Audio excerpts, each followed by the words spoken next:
estava muito ligado ali com o céu, porque eu já fui empresário, não sou mais. Até uns 2 meses para 3 meses, eu era empresário. A gente tinha pontos de venda. Eu não só era um revendedor, como eu era um distribuidor. A gente tinha caminhões que nós fornecia aos depósitos da Baixada. Até um belo dia, o Senhor falar que a gente não ia mais trabalhar. Eu estava num culto, eu fui pregar a palavra, eu fiquei 14 anos na itinerância, levando o Evangelho de Cristo.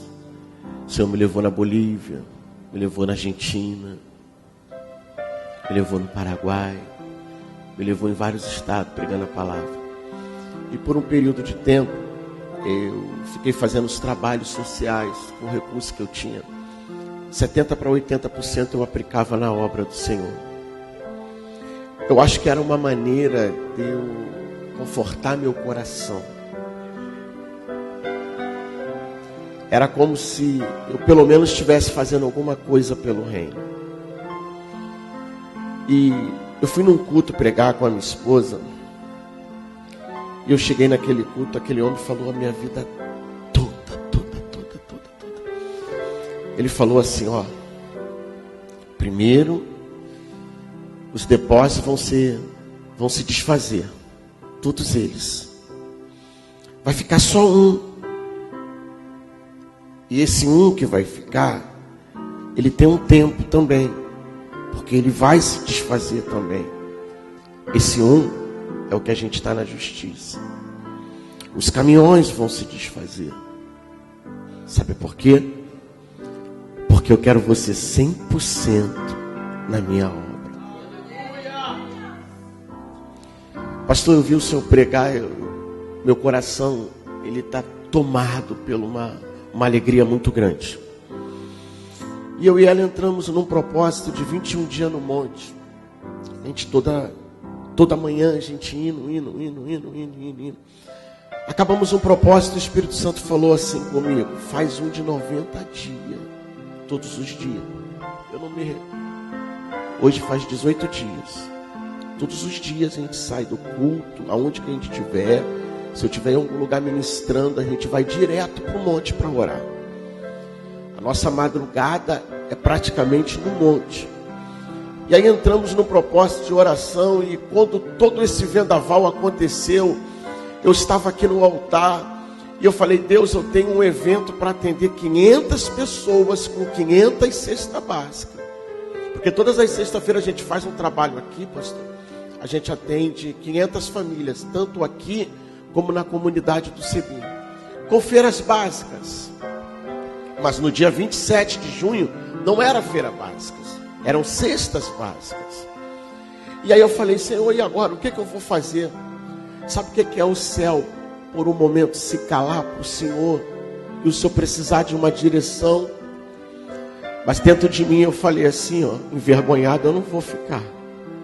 Eu peguei um Volvo que eu tinha, um Volvo blindado, e eu falei: filha, eu vou vender esse Volvo e nós vamos converter tudo de cestas básicas. Entramos eu e ela no mercado Açaí, e começamos a comprar fardos e fardos. Fardos de arroz, fardos de feijão, fardos de macarrão. E começamos a descarregar, e quem descarregava era eu e ela. No outro dia eu não aguentei com a minha coluna dirigindo o culto aqui. E os meus filhos me ajudando, e algumas pessoas mais próximas também nos ajudando. E começamos a empacotar, porque Deus falou comigo assim, ó: o dinheiro não dá para você pagar as cestas básicas do carro. Mas olha só, vou te dar uma estratégia. Entra no mercado e você vai fazer as cestas básicas. E a gente começamos a fazer as cestas básicas todinha.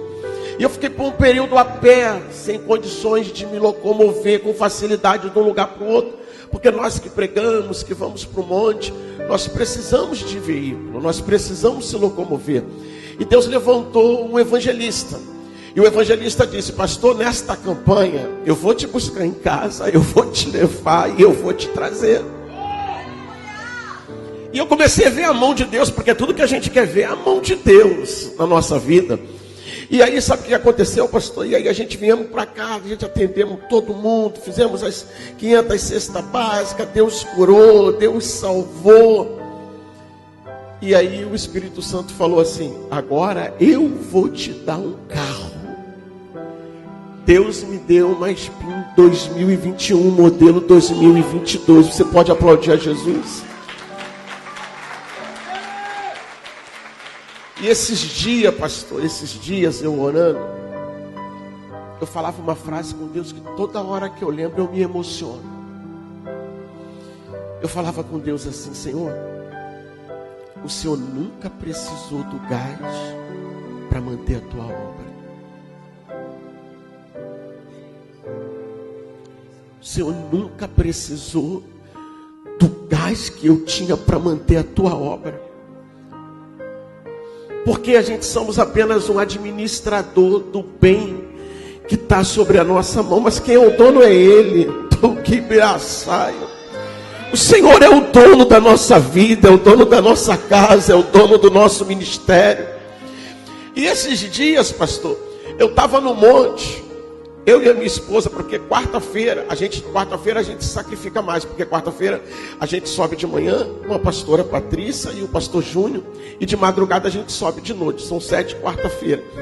E na quarta-feira a gente subindo, eu estava tão distraído nesse dia, mas tão distraído. Tinha um jovem de aproximadamente uns 30 anos, ele estava sentado, ninguém dava nada pelo aquele jovem. Mas quando ele chegou, ele foi tomado em profecia por pastor Júnior. E logo após, ele se direcionou para mim, mas eu não percebi. Mas quando ele falava tudo que eu precisava ouvir. Eu falei: ele não está falando para o Júnior, ele está falando para mim. Deus está falando comigo, Ele está falando para mim. Daqui a pouco a minha esposa falou: aquela voz que você ouviu era para você, você desprezou ele. Eu falei: eu não desprezei ele, eu saí porque ele estava falando com o Júnior, eu não queria me meter. Ele falou: não, agora eu falo com esse varão. Agora eu falo com esse varão. E sabe o que Deus falou comigo? Que vai me levar de novo para a itinerância. Eu sou humilde servo também, pastor. Mas o Espírito Santo falou comigo: te prepare, porque eu vou soprar o teu nome nos 4 cantos da terra. Tu vai levar a minha palavra nos 4 cantos da terra. Eu não sei o tempo que me resta, mas uma coisa eu sei: Ele é fiel para cumprir com a sua palavra. Nenhuma palavra de Deus vai ser invalidada na sua vida. Nenhuma palavra de Deus vai ser invalidada no teu ministério. O vento do Espírito vai soprar. Vai soprar. Está vindo novidade aí. Aí eu desci do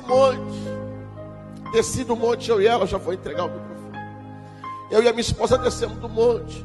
Essa semana eu fui para o Ceasa. A gente gastava em torno de 4 a 5 mil por semana. Essa semana, eu com R$1.700 eu consegui comprar os quase 5 mil quilos de alimento para dar para o povo aqui. Era para você aplaudir a Jesus por isso.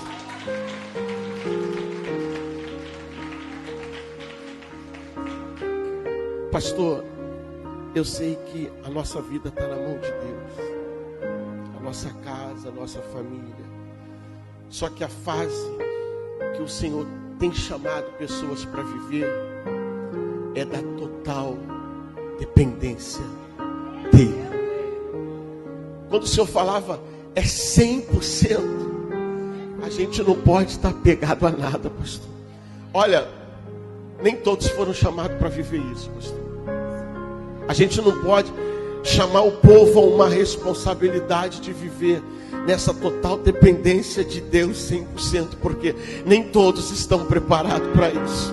E eu confesso a vocês, nem eu estou preparado, mas busco graça em Deus para que me prepare. Porque eu sei que tem uma voz muito forte me chamando para algo que de mim mesmo eu não iria. De mim mesmo eu não deixava ser conduzido, mas o Eterno está levando, Ele está conduzindo. E eu quero te dizer, se existe alguma voz que Ele está dizendo, se desprenda, larga, abre mão, deixa, rejeita, não duvide disso, que é a voz de Deus. E eu sei que Deus falou para pessoas aqui. Deus pode não ter falado para todos, mas falou para pessoas aqui. O Senhor veio com um propósito específico. E essa mensagem foi direcionada para algumas pessoas aqui. E eu estava incluído dentro dela. Que Deus abençoe o ministério.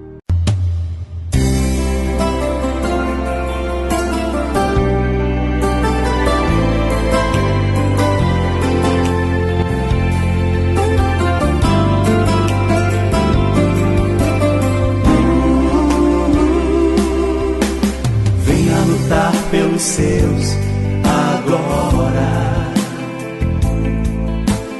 Creia, irmãs e irmãos, não retroceda. Aqui no templo central da Assembleia de Deus, da família, mulheres e homens na guerra, intercedendo por você. Põe tua vida no altar, Deus vai mudar a tua história. É só você acreditar e se juntar a nós da Assembleia de Deus da família, no templo central da Assembleia de Deus da família.